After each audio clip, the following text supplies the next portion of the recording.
Hi. Last time நம்ம drain soul அப்படின்னு ஒரு வீடியோ போட்டிருந்தோம். அதை வந்து இன்னும் டீட்டெயில்டாக சொல்லுங்கள் அப்படின்னு எனக்கு கொஞ்சம் பேர் டிஎம் பண்ணியிருந்தீங்க. அதாவது நீங்கள் 8 மணி நேரம் தூங்கி இன்னும் டயர்டாக இருக்கீங்களா? அதுக்கு வந்து பாடியோட ஃபேட்டிக், அதாவது உடல் சோர்வு மட்டும் அது காரணம் அல்ல.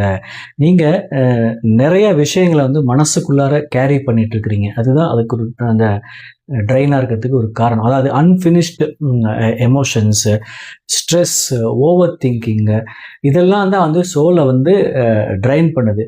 ஸ்லீப் பாடிக்கு வந்து ரெஸ்ட் தரும். ஆனால் நம்மளுடைய இன்னர் பேர்டன்ஸை வந்து நிச்சயமாக அது ரிலீஸ் பண்ணாதுங்க. அதுக்கு வந்து pause, silence, forgiveness and self awareness, இது போன்ற விஷயங்கள் தான் வந்து அதுக்கு ரொம்ப தேவையான ஒரு விஷயம். அதாவது நம்ம பல நேரம் நம்ம நினைப்போம், நான் வந்து நிறையா எனக்கு ரெஸ்ட்டு போதலை அப்படின்னு நினைப்போம். ஆனால் உண்மையாக பாடி வந்து ரெஸ்ட் எடுத்திருக்கும், மனம்தான் வந்து ரொம்ப சுமையாக இருந்திருக்கும். நீங்கள் கவனித்து பார்த்தீங்கன்னா தெரியும் உங்களுக்கு. நீங்கள் டயர்டாக இல்லை, எமோஷ்னலி வந்து ஓவர்லோடாக நீங்கள் இருக்கிறீங்க. சில எக்ஸாக்ஷனுக்கு ஃபிசிக்கலாக நமக்கு தீர்வு கிடைக்காதுங்க. சைலன்ஸ், ஹீலிங், இன்னர் ரிலீஸ், இதுதான் வந்து இதுக்குண்டான தீர்வு. உங்கள் எக்ஸாக்ஷன் அதோட காரணம் என்ன நீங்கள் நினைக்கிறீங்க? பாடியா, மைண்டா, சோலா? கமெண்ட் பண்ணுங்கள், நிறையா பேசுவோம்.